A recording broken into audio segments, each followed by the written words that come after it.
একই দিনে গণভোট যারা করতে চাচ্ছেন তাদের উদ্দেশ্য হলো জুলাই সনদকে অকার্যকর করা। জাতীয় নির্বাচনের সাথে একই দিনে গণভোট অনুষ্ঠানের দাবি জানিয়েছিল বর্তমান ক্ষমতাসীন দল বিএনপি এবং এনসিপি। অন্যদিকে বাংলাদেশ জামায়াতে ইসলামীর দাবি ছিল অত্যন্ত স্পষ্ট এবং দূরদর্শী। তারা চেয়েছিল জাতীয় নির্বাচনের আগেই গণভোটের বিষয়টি নিষ্পত্তি করা হোক। রাজনীতি মানে কেবল ক্যামেরার সামনে দাঁড়িয়ে গালভরা বুলি আওড়ানো বা সস্তা ফুটেজ খাওয়া নয়। রাজনীতি মানে সুযোগ থাকার পরও সময়ের কাজ অসময়ে করে বিপ্লবী সেজে ক্লিক বেইটের ফায়দা লোটাও নয়। রাজনীতি মানেই হলো গভীর স্ট্র্যাটেজি, সুদূর প্রসারী কৌশল এবং চরম দূরদর্শিতা।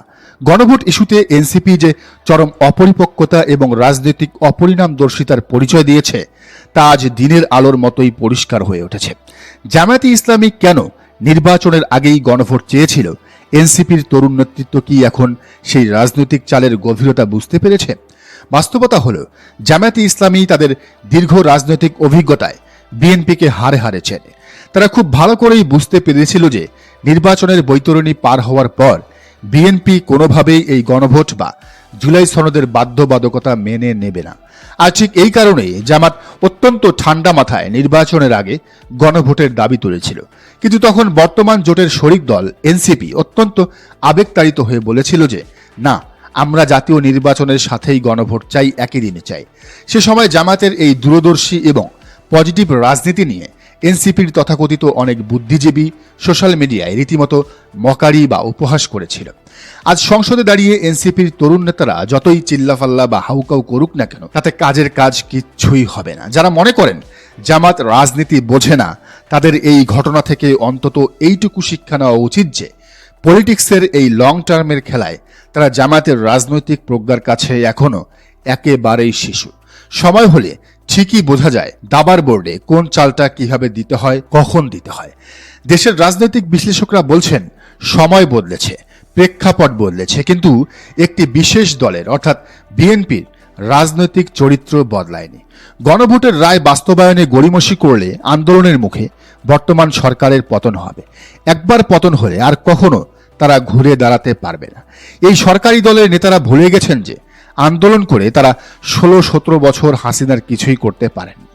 আবার যদি বিপদে পড়ে ক্ষমতাচ্যুত হন, অনিশ্চিত এক ভবিষ্যতে তারা নির্বাচিত হবেন। মানুষ সব কথা মনে রাখে।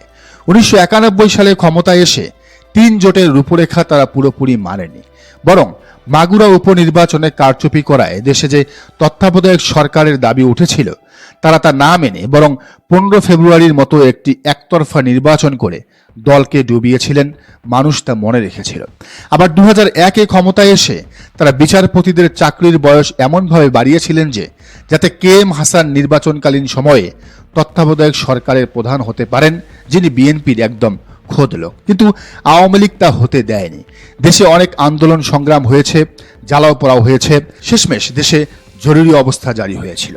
মানুষ এটাও ভুলে যায়নি। এই 1991 আর 2001-এ ক্ষমতায় এসে তারা কি কি করেছিল তা মানুষ মনে রেখেছিল। সেজন্যই হাসিনা তার 16 থেকে 17 বছরের ফ্যাসিজম টিকিয়ে রাখতে পেরেছিলেন। কারণ মানুষের কাছে হাসিনা প্রশ্ন ছুড়ে দিতেন, আমাকে আপনারা সরাবেন ভালো কথা, কিন্তু আনবেন কাকে? একটি কোম্পানি যেমন তার কাস্টমার বেজ হারিয়ে ফেললে আর টিকতে পারে না, বর্তমান ক্ষমতাসীন বিএনপিও তাদের সমর্থক বেজ এমনভাবে হারাবে যে শেষমেশ জাতীয় পার্টির মতো রাজনীতিতে অপ্রাসঙ্গিক হয়ে যাবে। বারবার কলেজ বিশ্ববিদ্যালয়ের শিক্ষার্থীরা রাজপথে জীবন দিয়ে তাদেরকে ক্ষমতায় বসিয়ে জনগণের সাথে বেইমানি করার সুযোগ দেবে এমন সম্ভাবনা খুবই কম। বিএনপি 1996 সালের মতো 2026 সালে এসে গণভোট এবং জুলাই সনদের সাথেও গাদ্দারি করছে। মুখে তারা নীতি, গণতন্ত্র আর জনগণের কথা বললেও বাস্তবে ক্ষমতার লোভে বারবার দেশের বৃহত্তর স্বার্থকে বিকিয়ে দেওয়ার এই যে দ্বিচারিতা, এটাই যেন তাদের আসল পরিচয় হয়ে দাঁড়িয়েছে। জামাত তাদের এই চরিত্রকে অনেক আগে থেকেই চিনতে পেরেছিল, রিড করতে পেরেছিল, কিন্তু চিনতে চরম ভুল করেছে তরুণদের দল এনসিপি। আর এই ভুলের খেসারত দিতে হচ্ছে এখন। বিএনপির এই আচরণের একটি জীবন্ত উদাহরণ যদি দেখতে চান, তবে সংসদে দাঁড়িয়ে সালাউদ্দিন আহমেদের সাম্প্রতিক বক্তব্যগুলো শুনলেই তা স্পষ্ট হয়ে যায়। এটা একটি রাজনৈতিক সমঝোতার দলিল, তা অক্ষরে অক্ষরে পালন করা হবে। জুলাই জাতীয় সনদের সমঝোতা হয়নি, এটা একটা জবরদস্তিমূলক আরোপিত আদেশ। এখন প্রশ্ন উঠছে, সালাউদ্দিন আহমেদ কেন বারবার সংসদে এমন উস্কানিমূলক আচরণ করছেন? তার এই আচরণের নেপথ্যের কারণ কি? তিনি কি সুকৌশলে জনগণকে ফুঁসিয়ে খোদ বিএনপি সরকারেরই পতন আন্দোলনের সূচনা ঘটাতে চাইছেন? দলের শীর্ষ নেতা তারেক রহমান কেন তাকে প্রকাশ্যে থামাচ্ছেন না? নাকি তারেকের পতন ঘটিয়ে পতিত স্বৈরাচার আওয়ামী লীগকে পেছনের দরজা দিয়ে আবার রাজনীতিতে ফিরিয়ে আনাই এই নেতার মূল এজেন্ডা? গণভোট বাতিল করার এই চক্রান্তকে দেশের মানুষ অত্যন্ত গভীরভাবে পর্যবেক্ষণ করছে। বিএনপি যদি সত্যি গণভোটের রায়কে বাতিল করে, তবে ধরে নিতে হবে যে তারাও শেষ পর্যন্ত শেখ হাসিনার সেই পুরনো স্বৈরাচারের পন্থায় হাঁটতে শুরু করেছে। নির্বাচনের দিন অনুষ্ঠিত সেই গণভোটে দেশের প্রায় 70% মানুষ সংস্কারের পক্ষে নিজেদের রায় দিয়েছে। সেই বিশাল জনরায়কে উপেক্ষা করে জাতির সাথে বেইমানির পরিণাম যে শেখ হাসিনার চাইতেও কতটা ভয়াবহ হতে পারে, তাকে বিএনপি এত দ্রুতই ভুলে গেল? হাসিনার পতনের সবচেয়ে বড় কারণ ছিল কোটা আন্দোলনকারী ছাত্র সমাজকে আইনি মারপ্যাঁচ বা হাইকোর্ট দেখানো। আজ বিএনপিও ঠিক একই কায়দায় সংবিধান এবং আইনের দোহাই দিচ্ছে। বিশ্লেষকরা সতর্ক করে দিয়ে বলছেন, বিএনপি কর্তৃক এই গণভোট অধ্যাদেশ বাতিল করা হলে সেদিন থেকেই সাধারণ জনগণ এই সরকারকে অবৈধ বিএনপি সরকার হিসেবে আখ্যায়িত করা শুরু করবে, কারণ এই সরকারের বৈধতাই গণভোট। সবচেয়ে আশঙ্কার কথা হলো, জুলাই সনদ এবং সংবিধান সংস্কারের বিপক্ষে বিএনপির এই যে অনড় অবস্থান, এটি শুধু সালাউদ্দিন আহমেদের একার কোনো ব্যক্তিগত অবস্থান নয়, এটি মূলত বর্তমান বিএনপির দলীয় এবং নীতিগত অবস্থান। এর সবচেয়ে বড় প্রমাণ পাওয়া যায় খোদ আইনমন্ত্রী আসাদুজ্জামানের কথায়।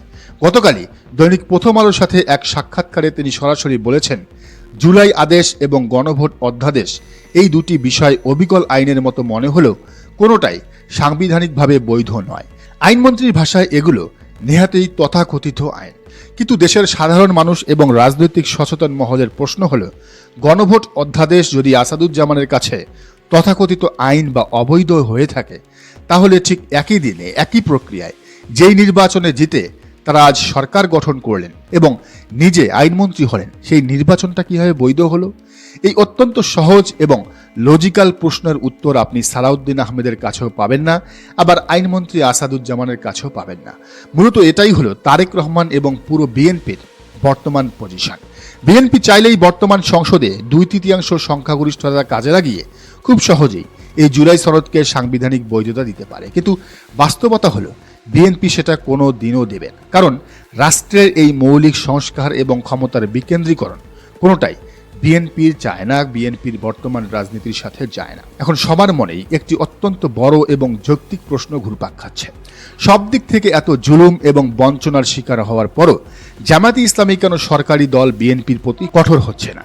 কেন তারা রাজপথে নেমে আগের মতো দুর্বার কোনো আন্দোলন সংগ্রাম গড়ে তুলছে না বা মাঠ গরম করছে না? রাজনৈতিক বিশ্লেষকদের মতে এই নীরবতার পেছনে সবচেয়ে সহজ এবং রূঢ় উত্তরটি হলো এক গভীর রাজনৈতিক সমীকরণের ভয়। জামাতের হাইকমান্ড খুব ভালো করে জানে এবং বোঝে যে বর্তমান এই বিএনপি সরকার কাঠামোগতভাবে অত্যন্ত দুর্বল একটি সরকার। এই মুহূর্তে রাষ্ট্র পরিচালনার জন্য তাদের না আছে কোনো শক্ত দেশীয় জনভিত্তি, আর না আছে কোনো আন্তর্জাতিক সাপোর্ট বা সমর্থন। এখন জামায়াতে ইসলামী যদি রাজপথে নেমে তাদের সেই পুরনো এবং পরীক্ষিত রূপে কোনো কঠোর আন্দোলন শুরু করে, তবে এই দুর্বল বিএনপি সরকারের পতন হতে খুব বেশি সময় লাগবে না।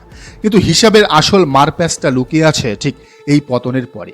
জামাতের আশঙ্কা হলো, বিএনপির পতন হওয়া মানেই দেশের এই অস্থিতিশীল রাজনৈতিক পরিস্থিতির সুযোগ নিয়ে পতিত স্বৈরাচার আওয়ামী লীগ আবারও পেছনের দরজা দিয়ে ক্ষমতায় ফিরে আসবে।